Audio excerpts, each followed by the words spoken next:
নমস্কার ভিউয়ার্স, আমি ড্যানি আর আমার নেট গাইড ইউটিউব চ্যানেলে তোমাদের স্বাগতম।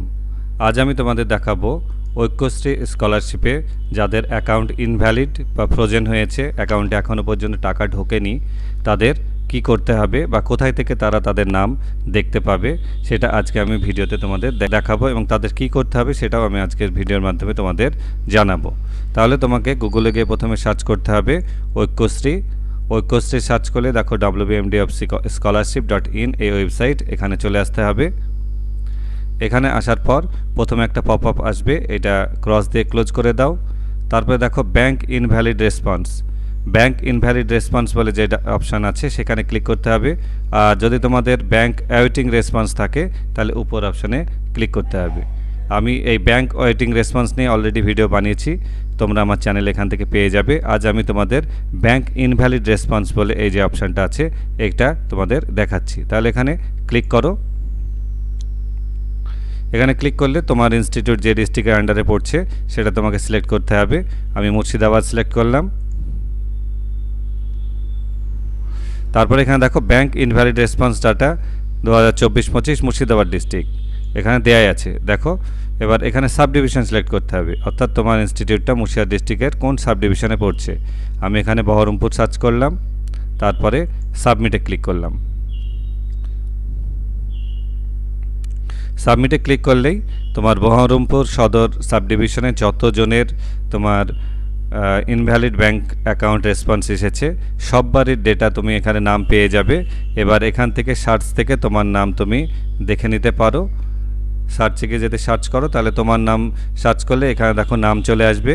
এবার তোমার আইডিটা তুমি মিলিয়ে নেবে, কারণ একই নামে অনেক কজন থাকতে পারে।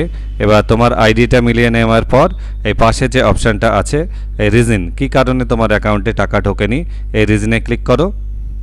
এই রিজনে দেখো দেখাচ্ছে your account is found invalid, please contact your bank. Reason হচ্ছে অ্যাকাউন্ট ডরমেট, নো সাচ অ্যাকাউন্ট। তোমার যে অ্যাকাউন্টটা তুমি দিয়েছিলে সেই অ্যাকাউন্টটা হয়তো তোমার স্টপ হয়ে গেছে, কিংবা কেওয়াইসি আপডেটের কারণে হয়তো বা কোনো কারণে তোমার ব্যাংক অ্যাকাউন্টটা ফ্রোজেন হয়ে গেছে, সেই জন্য তোমার অ্যাকাউন্টে টাকাটা ঢোকেনি। এক্ষেত্রে তোমাকে যেটা করতে হবে সেটা হচ্ছে তুমি যে ব্যাংকের অ্যাকাউন্ট এখানে দিয়েছো সেই ব্যাংকের কাছে গিয়ে, ম্যানেজারের কাছে গিয়ে তোমাকে বলতে হবে যে তোমার স্কলারশিপে ইরোডটা তোমার দেখাচ্ছে, এটা তুমি ফোনে ছবি তুলে নিয়ে যাবে। আচ্ছা, ম্যানেজার যা করার তোমার ওখান থেকে করে দেবে। যদি কেওয়াইসি আপডেট করতে হয় কেওয়াইসি আপডেট করে দেবে, এবং অ্যাকাউন্টটা যদি চালু হয়ে যায় অটোমেটিক তোমার এই অ্যাকাউন্টে টাকাটা ঢুকে যাবে। তাহলে বন্ধুরা দেখলে তোমাদের যাদের ব্যাংক ইনভ্যালিড রিজন দেখাচ্ছে, কি কারণে দেখাচ্ছে তুমি এই পাশে থেকেই দেখতে পাবে, এমনকি ট্র্যাক স্ট্যাটাস থেকেও দেখতে পাবে। এমন প্রবলেম যদি তোমাদের হয়ে থাকে তাহলে তোমাদের অবশ্যই নিজের ব্যাংকে গিয়ে যোগাযোগ করতে হবে। এর ক্ষেত্রে দেখো আরেকটা দেখাচ্ছে আমি, এদের account dormant, AC block or frozen. এবার এক একজনের এক এক রকম ইরোড দেখাচ্ছে, যার যেটা ইরোড দেখাবে তার স্ক্রিনশট বা নিয়ে তোমরা তোমাদের ব্যাংক ম্যানেজারকে গিয়ে দেখাবে। ব্যাংক ম্যানেজার যেভাবে তোমাদের ডকুমেন্ট দিতে বলবে বা কেওয়াইসি করতে বলবে তোমরা সেইভাবে সেই ডকুমেন্ট জমা দিয়ে অ্যাকাউন্টটা চালু করে নিলেই তোমাদের অ্যাকাউন্টে কিন্তু টাকা ঢুকে যাবে।